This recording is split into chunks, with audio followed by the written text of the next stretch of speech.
Thank you for joining the Innovators Breakfast. This topic is going to be on nostalgia, which, as Russ pointed out in the intros, not everyone has by virtue of not being old enough yet. But I guess, Alex, you can defend that from your side. I guess every person has a degree of nostalgia. I even think my 4-year-old daughter has a degree of nostalgia in the fact that she's no longer a baby. Maybe we can unpack that one a little bit more. But no, awesome to have you all here. Hope everyone's had an amazing Easter and yeah, some new faces. Russ, I think this is your first time on Innovators Breakfast. It's also my first time using Zoom. No, it's not. It is my first time on Innovators Breakfast, yes. Amazing. And Nick, have you been on this before? No, I haven't. I couldn't make the last one. Yeah, no, this is my first trial.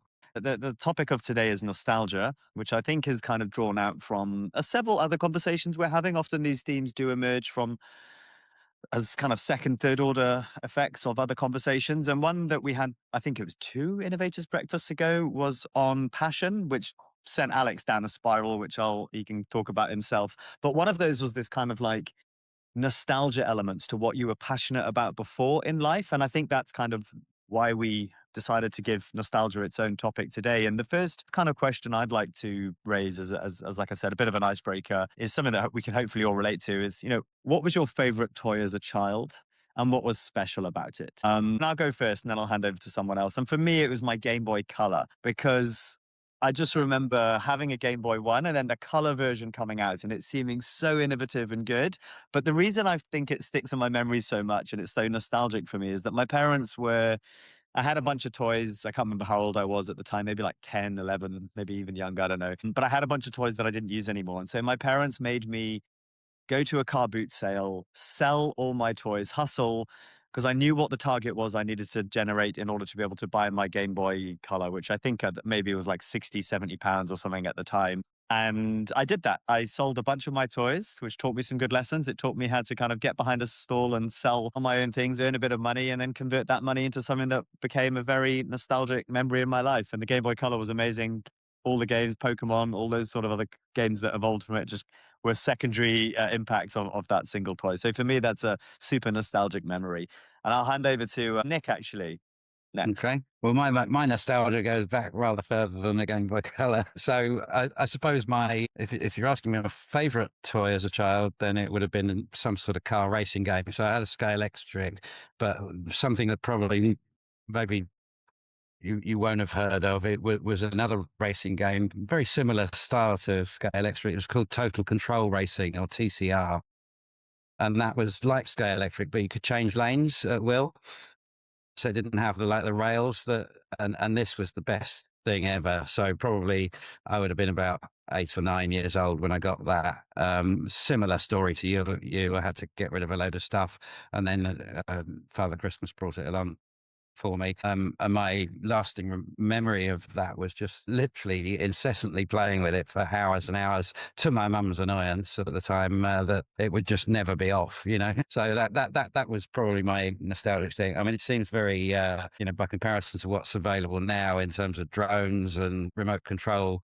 I think, these were things with wires still. You had a controller with a wire, but the fact that the car was not physically connected to the track, it just picked up and you just switched lanes. It had like drag along sensors to get the electricity for the car. It just blew my mind that you didn't have to be on rails, Was TCR an evolution of Scalextric? No, it was a different company. I don't think it exists anymore. I never caught on. So this is why I'm always on the edge of innovation, because I like the outliers somewhat. Amazing. So, Cool. yeah, Well, I'm pretty sure you can Google it now. It'll be around. I haven't looked it up, but it just came into my mind. You're saying about your story of selling stuff to get what you really wanted, and this was what I really wanted. Yeah. So and it also did this kind of loop the loop kind of thing. So it was almost like a combination of Hot Wheels meets Scalextric, because the cars were powered rather than just drop down a slope Hot Wheels kind of style. But Sounds like we need to bring it back. yeah, it was fabulous, actually. But yeah, maybe the brand, the trademark is up for grabs again, because this is 50 years ago. It was just expensive at the time, perhaps, because It was. like kids still play with these Hot Wheels and stuff now. Yeah, potentially it was sort of priced out of the market. It was kind of, I mean, and the cars, Scalextric cars of maybe 8 inches long, for example. The cars for TCR were smaller. but they were much more robust. So they didn't seem to break. You could fly them off the track, and literally, actually, because you could run the track without being a total circuit, so you could actually fire them off into the into the room off a ramp and things like this. So yeah, it was pretty cool. So Awesome. yeah, wasted childhood. It doesn't sound like it. But who's next? Pick someone. Pick someone. Russ, do you want to take it? Yes. So I looked at the LinkedIn and saw these questions in advance and thought of one, but now I've heard your answers. Mine's a terrible answer, but it was basically a Rambo set. It was like an M16 machine gun and like a Rambo knife with a compass at the end. And like this was ridiculous. These are weapons made from a film that was an 18 for adults about an ex-army vet who goes around killing people. Admittedly, they drew blood first and all that. But as a kid, somehow that was in my ecosystem, like knowing about Rambo and being obsessed with this like super toy with all these muscles and just getting this massive machine gun. It had like a feed through bullets from the end. So I could just sit there for hours, like pretending to kill some random things. And yeah, it was just like the best toy for me ever. And for me, I kind of tell this story a few times when I'm chatting about everyone getting so scared, like the modern children, what they're going through. And I was like, if you look back then, that was crazy, really. I can imagine my parents being judged for like, why are you buying this kid like a machine gun? Obviously, it's plastic and it's make believe. But yeah, it didn't, obviously, I didn't go on to become a murderer that I know of. And yeah, it was just play. It was fun. Like it was kind of this separate thing. And I was obsessed with it. And I assume that's why they bought it for me. It would have just been me as a kid really wanting a thing for whatever reason. But yeah, that was my that was my toy. I have a talking point on that afterwards, but I won't derail the icebreaker. Pick someone else to go. You got one of two choices, I think. Oh yeah, let's go. Doug, what was your favorite toy? I think my favourite really was a wee racing car, and you could only push it along, but you could change the steering wheel to change the steering. And it looked like the old-fashioned racing cars, a sort of Stirling Moss style, and I really liked that. Also had a fire engine. You could do quite a bit with that because you could make it squirt water, and you had the ladders to play with. And Meccano. I spent a lot of time playing with Meccano. Great toy, and as soon as I knew my wife was pregnant, I went out and bought a Meccano set. For you, not the baby. Then found out it's not for zero. And he never really took to it because PlayStation and things like that are just so much more exciting. It takes you hours to build something with Meccano, and what you get is not as amazing as what you can do on a PlayStation. That's fascinating. That covers. I want to pick on that point later on because that's really interesting. Well, and I'll just pick up on that if I may. I mean, I do find it amazing, being slightly older, how, many people you come into day-to-day contact who've never lived in a world without, for example, a mobile phone, or never lived in a world, it was on the news this morning, kids talking about the Artemis moon thing. So, the kids being born now will probably never live in a world where there aren't humans in space or even on the moon or somewhere further afield. It's just staggering the pace of all this kind of stuff going on. So yeah, it's cool. Alex, last but not least. Yeah, sorry. Yeah, I mean, I only really remember coming into existence about 10 years ago or so. So I don't have as cool. I do remember having Skylectrics at one point, which was also I can vote for you, Nick. It was awesome. But yeah, I think it was either Legos. I'm trying to think back now. So I had this like massive collection of Lego. I always wanted I think everyone always wants the Death Star. And I think it's on the bucket list still. But it was between that. I had a Kasparov chess master, which was my dad's. And I remember always waiting like hours for this thing to load. And then you'd like move the pawn forward and then you go do something. And then you come back and then it's thought again. And then they would just absolutely thrash you. And being bewildered by like how this analog computer is able to beat you in chess. And then I think I'm mostly like, I'm quite similar to you, Dan, in the sense that my toys didn't last very long because I did always take them apart and modify them and break them. And so I don't have a distinct favorite. I think one other one that comes to mind was Arduino, which is like this analog computer thing that you can plug like 40 wires into and motors and speakers and Bluetooth receivers and anything you can think of. And then you can make different gizmos. So basically Lego, but just more electronic. So yeah, nothing as cool as a Game Boy Advance or Color or Pokemon. Like the fact that you're talking about Arduino is like your childhood memory. That's innovation right there and expectation, right? But I mean, yeah, that's awesome. But Russ, while it's still fresh in my head, so I was the same as you. Like, I had like toy guns, BB guns. They didn't have to fire anything. I just loved weapons, which is an interesting psychological kind of starting point in life. I went off and joined the army, so maybe that was Good excuse, yeah. self-fulfilling. But I walked down the park. I think it was like yesterday or the day before, right? And I'm walking down the park with my 4-year-old daughter on her scooter, and there's a family walking up the opposite way, and I see one of the boys there, and he's not a kid. He's like maybe like 15 years old, right? And he's holding this giant kind of MC rifle. And I'm like, and it's not orange or anything like that. It's none of this kind of like new version where it's like bright and orange. I'm like, okay. Inside my head, I'm like, I probably know it's a toy. Like, he looks a little bit too old to maybe carrying a rifle around. There has been a few shootings recently globally and in the Czech Republic. I've got my daughter here. Do I turn around just to play it safe? And I had this really weird battle with myself. Like, on the one hand, that was me as a kid, maybe not as old as that. In fact, maybe because I used to run around with kind of BB guns, but not open in the public like that. On the other hand, I was like, do I call the police just to come and just make sure, or do I challenge him? I don't know. It was a Yeah. weird experience for me as a grown up with a kid that I probably have never experienced, or maybe would never even thought twice of as a kid. And I don't know what the purpose of that is, but it's just interesting. Like, would I have felt that then, or is it just a Yeah. symptom of the times now and being more paranoid about this stuff? Yeah, absolutely. Yeah, it's a weird. I guess he seemed that bit older, but yeah, as for me, it was just like a childish. You wouldn't even think twice about it. But I've never even thought about on that aspect. Like, was I allowed to leave the house with it? Because this was like a giant grey coloured. It was made to look real. Like, it was a ridiculous toy, really. But I've got no idea if I was allowed to leave the house with it. Possibly not, because that is a little, it's next level extreme.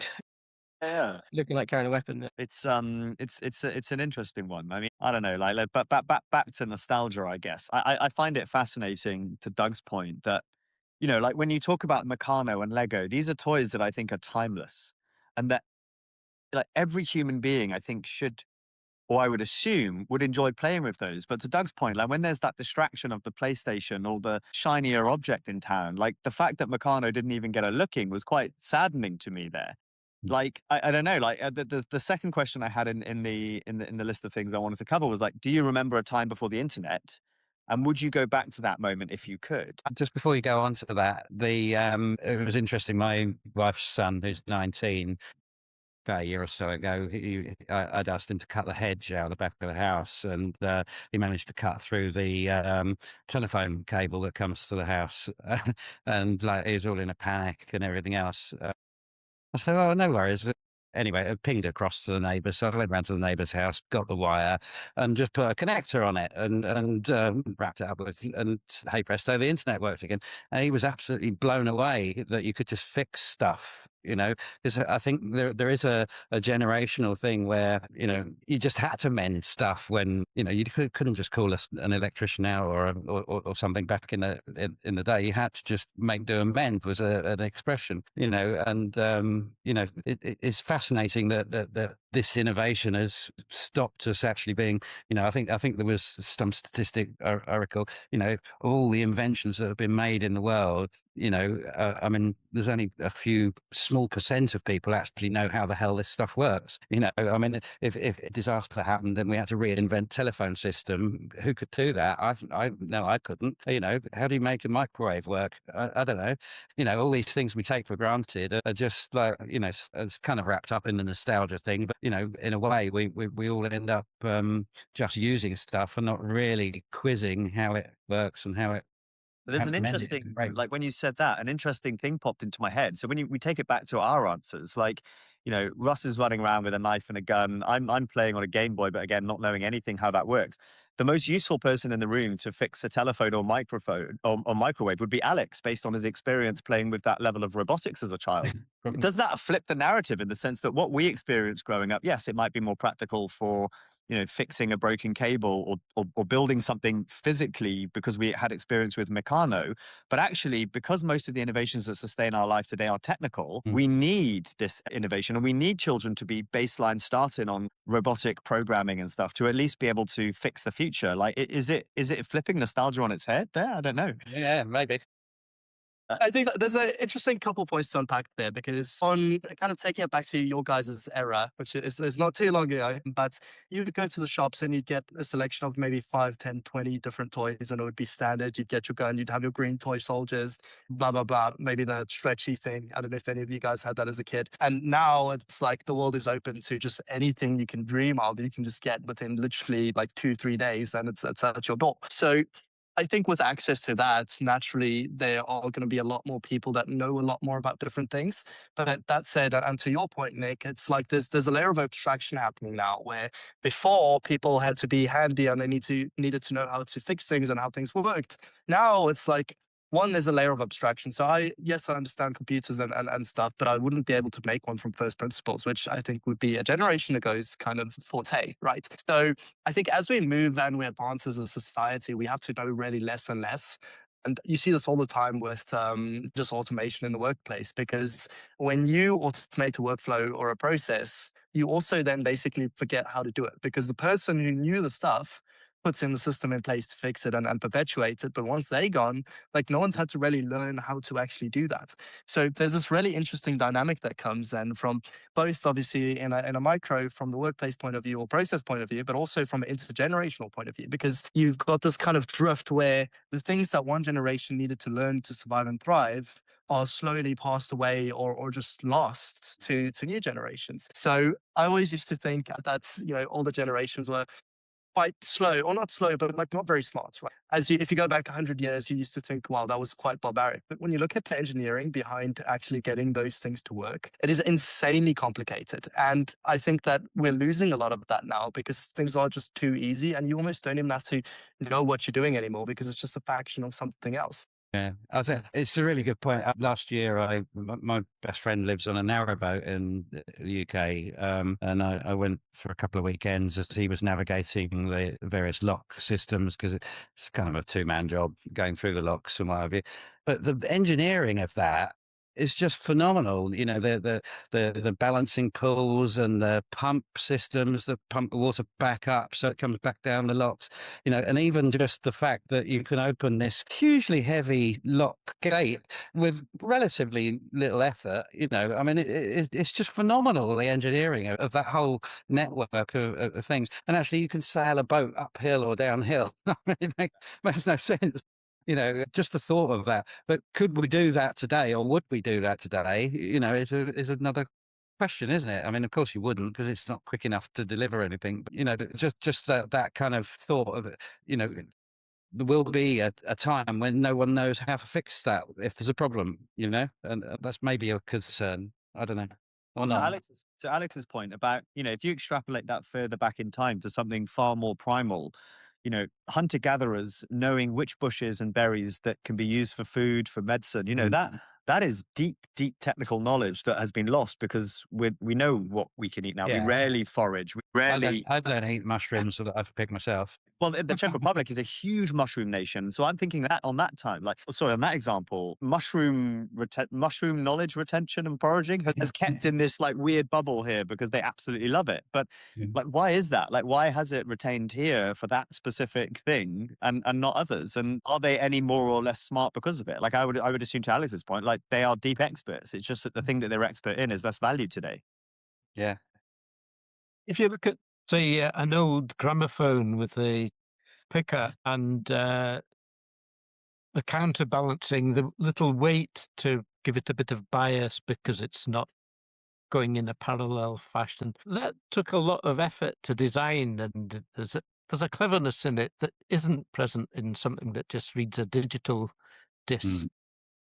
So much can be programmed now that you don't need to do the difficult engineering. And so I've got a bit of nostalgia for some old things that there's more ingenuity in. Or a record changer, the way of dropping. Terrible thing to do to a record. Drop.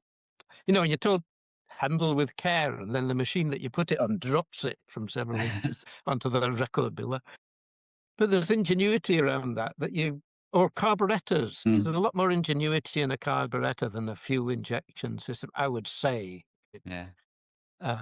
Little known fact, when I left school, I did motor engineering course. That was my career of choice at that time. I quickly realised it was a bad career choice, but I could have been a grease monkey. So I know all about car. I couldn't fix a car from today, though. I mean, I know nothing about fuel injection. It was way after my time. Yeah, I used to have a Ford Scorpio, and there was a unit in plastic that looked really modern, and that was controlling the fuel injection. And I once opened it up, expecting to find a microprocessor or something inside. It was cams and springs and gears inside this plastic box. Yeah. Got surprised, but they don't design things to be mendable now. It's just No. replace You units. just swap the parts out. Russ. In a way. Yeah, I was just going to say, like in general, like constraints are normally quite important, and ingenuity comes out of acting within those constraints. So I think you're right. Those legacy technologies were probably harder to achieve than the things it looks like on the surface we're achieving today. And like a micro example I've got at the moment is, so I'm like looking into I'm calling it like retro game development, but I just had like this feeling for a long time that all the modern games, they look fantastic. The graphics look amazing, but they're pretty dull. They don't really have the gameplay. They don't really get played for as long. Whereas in those early days on the Game Boy and Spectrums and Commodores, like the constraints were there. They were very basic graphics, so you had to really think about the gameplay and the emotion of playing a game. And that's why I feel like all those games, like you could bring them back now and people would play them. It wasn't ever about the graphics. And I recently went on a local development meetup, and like all these guys are going to university just learning like the same programming language, like it's really high sophisticated looking, trying to make things look as real as possible. But the games were never about looking as real as possible. They were about like feeling as real as possible and like going on a journey and having to like solve problems. And it was never about like trying to completely replicate reality, because this is the thing I love about this tech. And I think it's one of your later questions about, are they missing out today? Like you can stop using technology, just turn off your phone and your computer and walk outside. You have reality immediately. I think that's going to become more trendy. It probably is already. But like, there's just this desire to kind of replicate reality, specifically in gaming, which I've always just found bizarre, because that was never the point of a game. It was like it was a bit of a challenge, and you'd progress through stages, and it wasn't about trying to replicate reality. But yeah, it was a game. I was saying that those early constraints, that's all they had. They didn't have these amazing graphics. They had to think a bit deeper about what's the enjoyment, what's the hook here. Whereas I think without those constraints, it just it's a different kind of ingenuity. It's like it's so easy to do everything now that you end up just creating a lot of rubbish that kind of looks like it's doing the part and isn't necessarily that good. Yeah. I read a really interesting article recently about again not just the visual experience of a game being real, but the psychology of games and this kind of hook. So I remember games where you'd have to get to have to complete the level, right? And if you died or failed or whatever, it would take you right back to the start, and you had to earn that level properly. And then the game changed where you would save. Maybe you could, like, I don't know, remember like Resident Evil, where you'd have to go and get a scroll or something to save. There was an action, there was a level of friction there to save at your point in time. And then they removed that entirely. So if you die, it just saves at your point of time. So when you start again, you don't go back. And there's this almost like you're taking out that delayed reward of needing to earn it. And so the gaming experience fundamentally changed as a hook to make it easier to complete. So it was less frustrating, because if the game became too frustrating, they would switch to a competitor's game who made it easier for you to feel like you were progressing. And that was an interesting flip. The other side there, to Russ's point, is, do you think that is why games like Roblox, that are quite, there's a degree of kind of the graphics are very basic, but what they've given you there is more flexibility to build your own worlds. So you've got more creative control within the game, but at the expense, not even as an expense, it sounds negative, but the trade-off is that it's basic, right? And that might be so that you can make it's easier for the humans to engage with if it's kind of big chunky blocks as opposed to micro pixels trying to create something. But like, do you think that is a trend that's going to evolve into beyond gaming and into kind of how we experience systems and websites and things like that? Or is it just limited to games? I think very specifically for games, almost that example I was giving is actually the graphics never really mattered. It's just like your imagination is where a lot of this stuff happens. So leave it to their imagination, like let them do this stuff. I've just been on holiday for a week with my nieces and nephews and and they were it was really weird. They were playing real hide and seek, then got bored of that and then played hide and seek in Roblox, all sitting next to each other, but playing hide and seek on their devices. But I've got a 5-year-old daughter who couldn't then play, so she was running off the strop because she couldn't play in their world with them. But it was interesting. So I've not had too much to do with Roblox, but watching it, and the graphics are pretty, as you say, like blocky and not cutting edge. But it was, yeah, I was just agreeing with it. It was like, yeah, they were just enjoying the gameplay and the tiny little bits that they could do. Yeah, as for how that ends up relaying into the real world, and I think maybe the lesson there is, yeah, like not being deceived by like slickness and like all this stuff. It's just like, is the thing really giving me value? Like at the end of the day, it's now so easy to spin up something that looks like it's the right thing and doing the right thing, but that has never changed. Isn't this the same as the movies, though? I mean, they spend all this millions on Yeah. CGI and now AI generated graphics, but if the story's shit, it's still a shit movie. I think one of my favourite toys was a cardboard box. And I think you find that at Christmas, every home, there'll be children playing with the box. And my grandson loves climbing into a cardboard box and hiding. Pretend it's a car or whatever. And it can be all sorts of things. And so imagination is hugely important. Kids love it as well. They know it's not really a car, but enjoy pretending it. And it'd be a great shame if we lost our imagination because we had to replicate everything to sort of photographic precision and get. Well, my cardboard boxes were always Apollo because that was all the thing at my age group. So at the age of 1968 to 72, when I was in that sort of 3 to 6 year old kind of age group, that cardboard box was the mission to the moon. Yeah.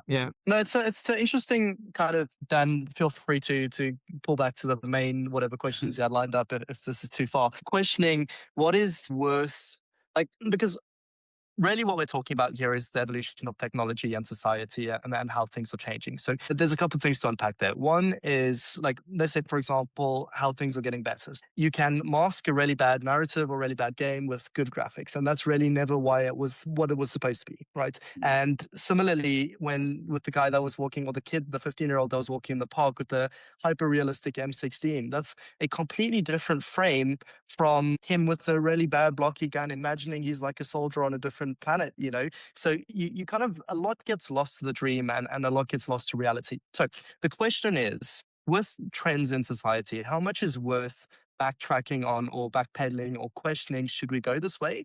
Versus how much is just tainted by good old memory of childhood and kind of what was, when in reality it was always kind of just same thing, different flavor. Someone asked a question about whether this is restricted to games or whether it's in real life. Well, it is in real life because it's gaming technology that is driving GPT and things like that. It's deliberately addictive. And that's what games are. They're deliberately addictive. And the sense of reality that they produce, they try and imitate intelligence so that even when they don't know the answer, they will give an authoritative answer and invent scientific papers to back up their case. And that is a very dangerous thing, because in the past, when somebody produced what looked like a logical argument, it probably was logical. But, if it's a professor or something that's expounding on something, they are using logic and they don't want to lose their reputation by just confabulating.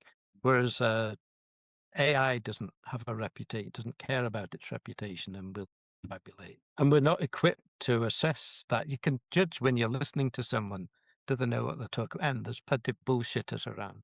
I'm not saying otherwise, but you get experience at judging that. But we don't have much experience of judging AI, especially as it's advancing so rapidly. We outsource that judgment so quickly back into AI, which is a separate thing that Alex has been thinking about in terms of, like, at what point does AI it's just AI, if you just extrapolate it back, AI is in the loop somewhere, right? And I think that boat has sailed, and I think we just have to live with that now. And how do we strip it away? And one of the things that I think is that simple, Dan? Sorry, just to kind of, with that assumption there. So has that boat sailed? Like, for example, when you talk about your Game Boy, like, yes, we've evolved very far past that, but could you turn left and say, look, maybe this is the wrong thing altogether? Maybe it's not the better graphics. Maybe it's not the better game. Maybe it's the game to start off with is the problem. Like, can you go back from that point? I think, to Russ's point, you can always put down the tech, right? We always have that control. My assumption is that, and yes, fine. There's a percentage of people in the world now that can remember. So the second question is probably like nice kind of natural segue. Do you remember a time before the internet, and would you go back to that moment if you could? The answer to that question is going to be no, with 100% no, given enough time.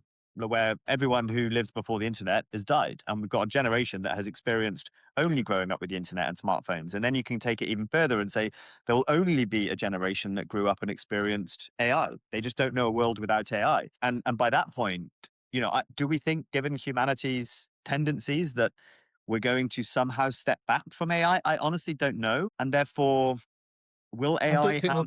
It'll find it. we won't be able to step back because it'll be doing so many things that nobody knows how to do that you just don't have the option. I mean, I just really hope with AI that we don't fall foul. Having started my business pre-internet, in 1990, that it wasn't a thing. We had a DOS-based database system that we introduced, which was what you probably call a CRM now, but it was just a customer list, basically. Saw the internet, sort of the birth of that in 94, 95, and we started building on the web. We didn't have the luxury of PHP and SQL and all these kind of wonderful languages. We had to build the language before we could build the platform. But we delivered a system that was web-based. I had to go around installing modems in car dealerships. Because they weren't on the web, we couldn't talk to them without them getting connected, So we drove that, but the errors that were made, in my opinion, with the internet was it should never have had an anonymous layer. It should have always had an identity layer first. The ground, the cornerstone of that was the cookie, and that was what was meant to be your identity, but it was never developed in that way to actually identify you personally on the web. So we would have not had a cybercrime problem if everyone was identified and verified before they actually logged in. So with AI, where I'm going to with this, if we could actually make sure that AI was legitimate and used correctly in all times and verified by as users using it and so forth, then the world would be a better place. But history will repeat itself, as it has with cryptocurrency and everything else. All Bitcoin's used for drug dealing and money laundering. Well, that wouldn't happen if everything was verifiable and identifiable. It's only the anonymity that causes the problem. For me, it's just everything that humans have ever done. We don't operate that way. Like smoking, how was that ever allowed? And you look back and you're like, well, why did we ever let people smoke? Like, kill themselves? Humans have never worked that way. We don't ever step backwards. Like, we invent stuff, we move forward.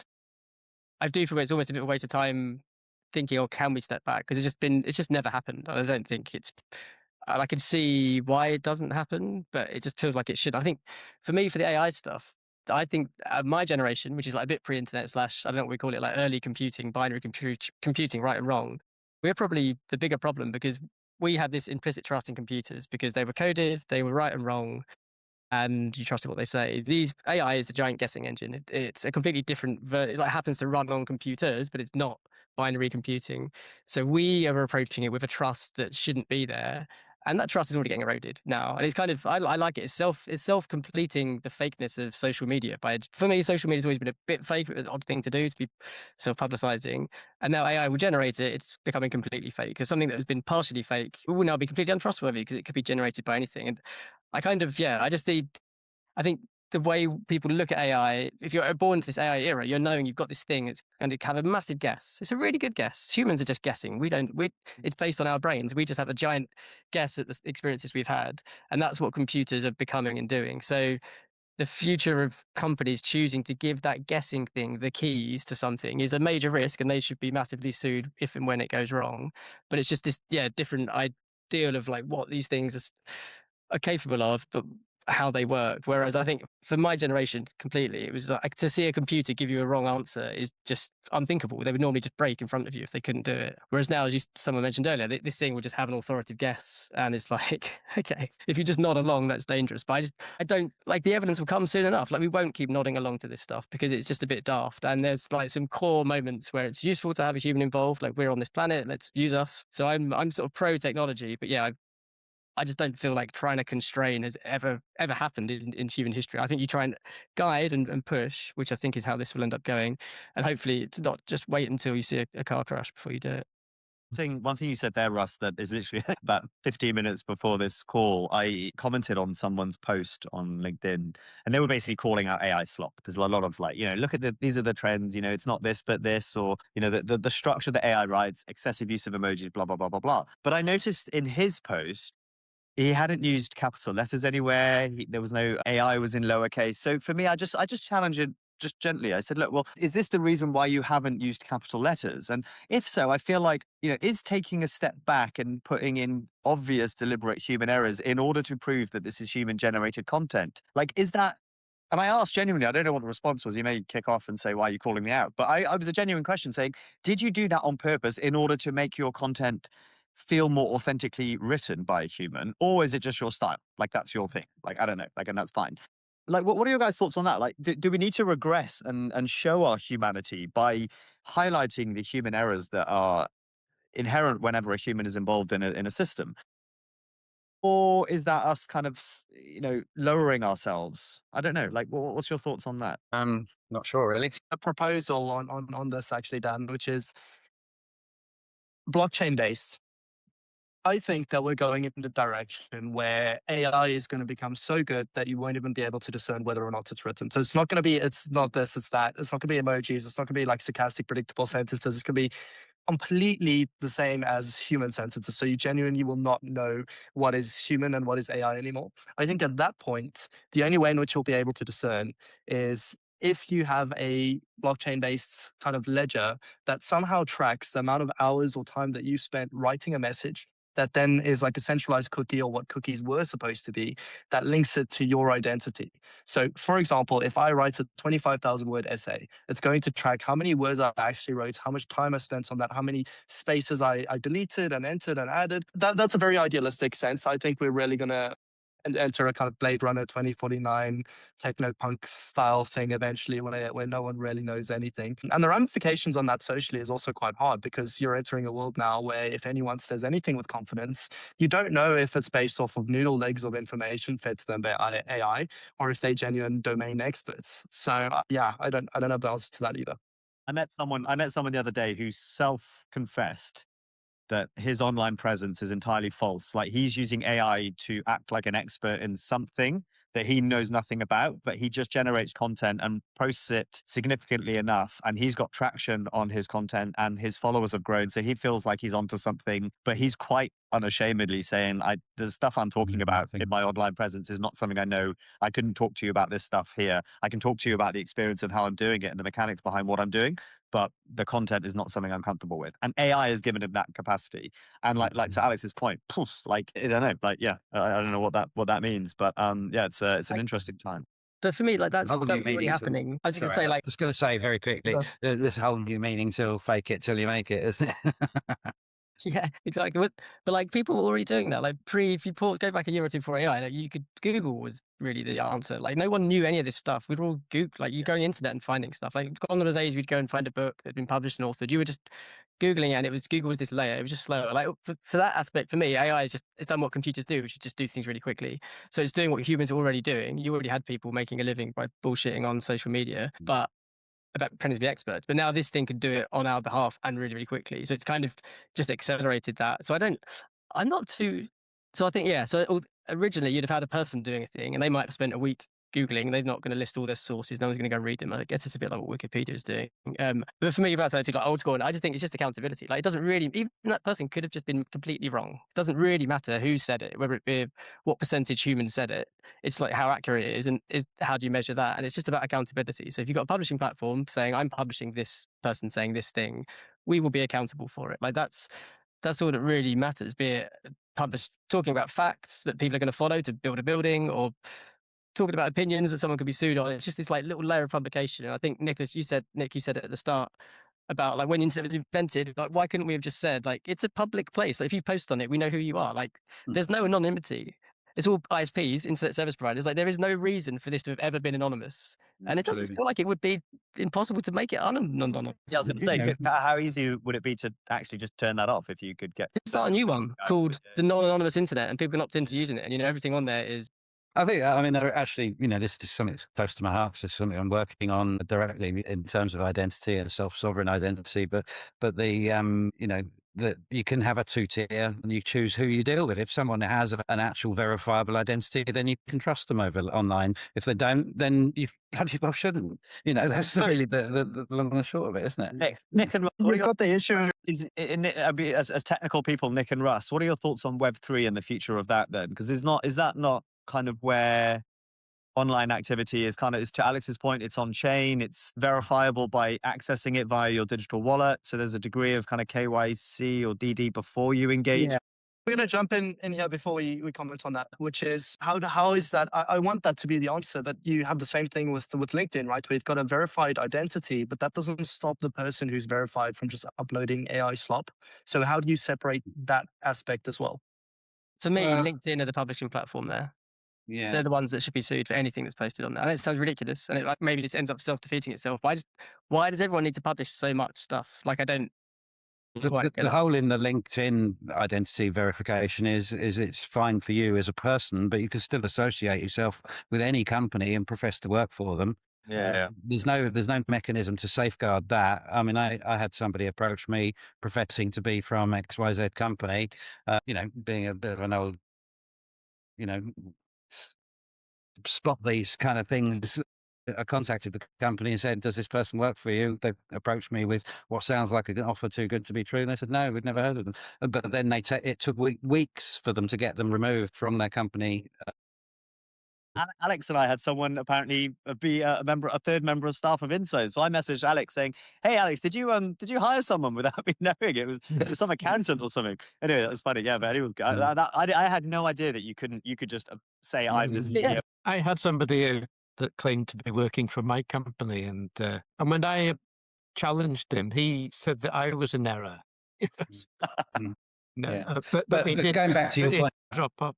sorry, But he did withdraw from that. So there's maybe another company with a similar name in another country, maybe. something like that. Yeah. But, You never know. But going back to your point about blockchain, I mean, yeah, of course you can do, a blockchain wallet has no identity associated with it unless you choose to. So that should be your if you want to do the trusted transactions, I need to send you some money. I want to know that it is actually you I'm sending it to, not just some address that's been fabricated somewhere else. So you should have a verifiable ID that sits next to it. So this is what's going to happen. And that's the only way, this technology will be used in the future for sort of larger scale. It's all right sending you $10, and if it goes missing, it's no different to losing $10 in the street, is it? But if you're sending the cost of a house purchase or a new boat, you want to make sure it's actually going to the right person, don't you?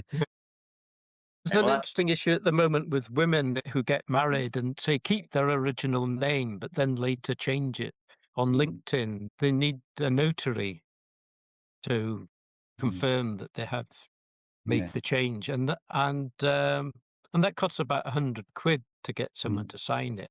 Yeah. It's kind of, and then it wasn't accepted by LinkedIn. So I'm involved in a letter about this. Someone who's complaining about it. LinkedIn should sort that sort of thing out, because your living depends on it for a lot of people to have an authorized account, and it's an obvious thing that is going to happen.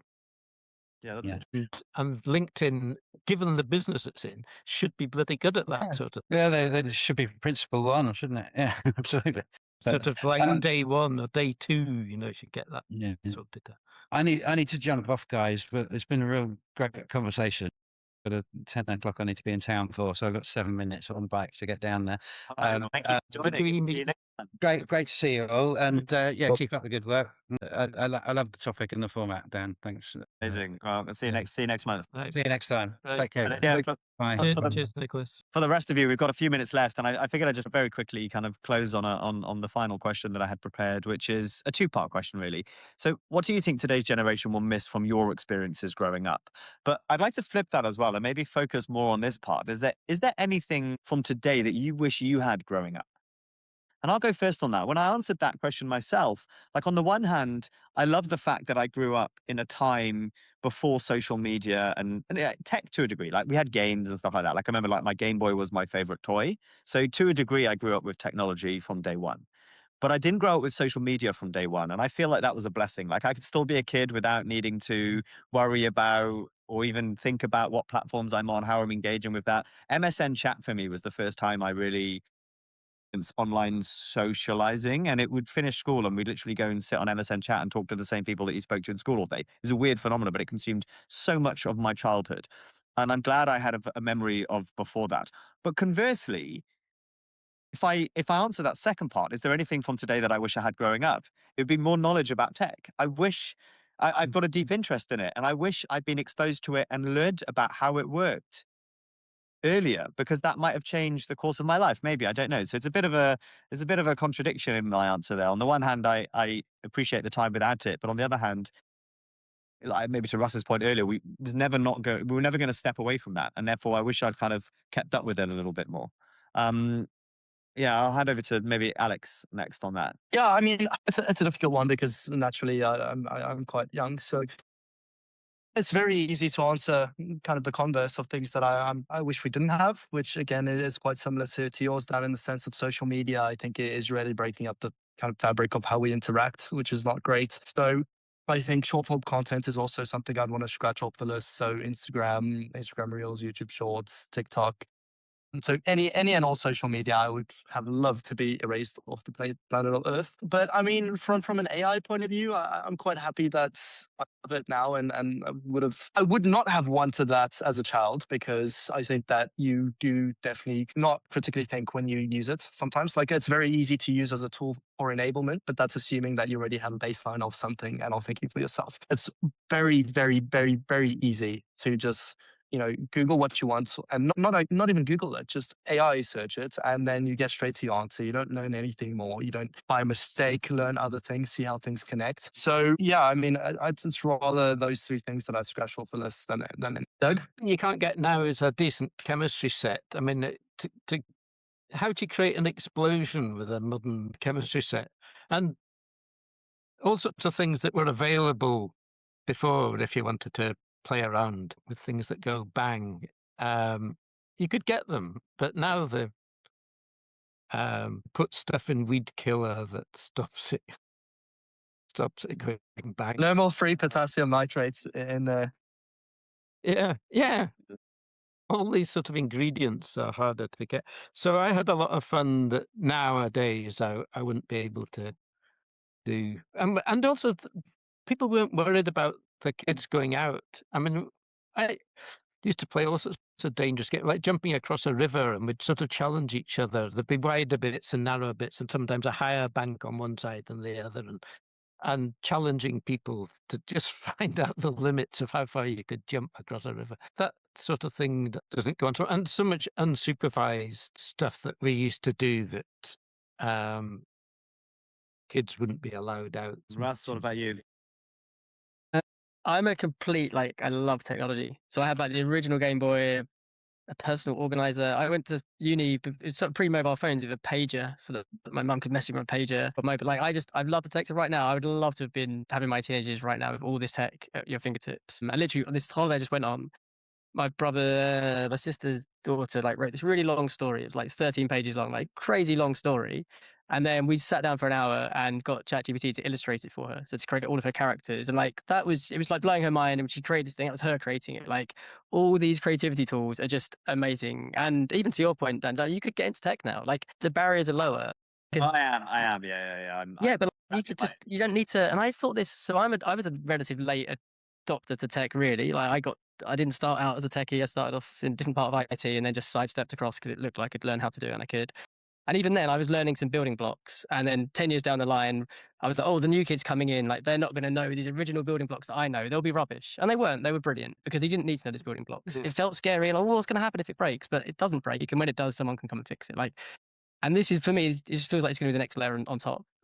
This AI stuff, there's stages with it, all this stuff. But I just think we'll just look back and be like, oh, why were we so worried? I think there's some big issues that it's going to throw up from just having accelerated technology.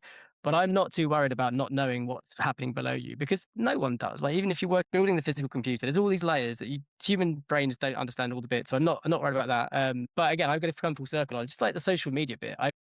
It just feels like such a weird invention, and it's in no way healthy for kids. They shouldn't be on the internet in any way. And there's a version of the internet and this tech that doesn't involved all the trappings and lameness of social media. Like you could be playing with this tech, you can be creating, you can be doing all this stuff.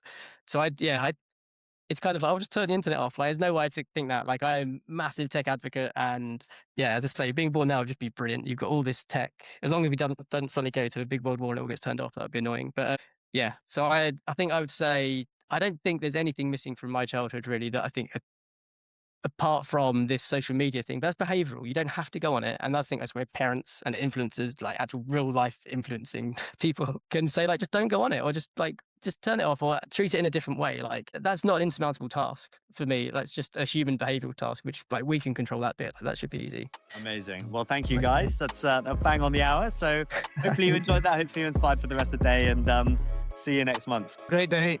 Great day.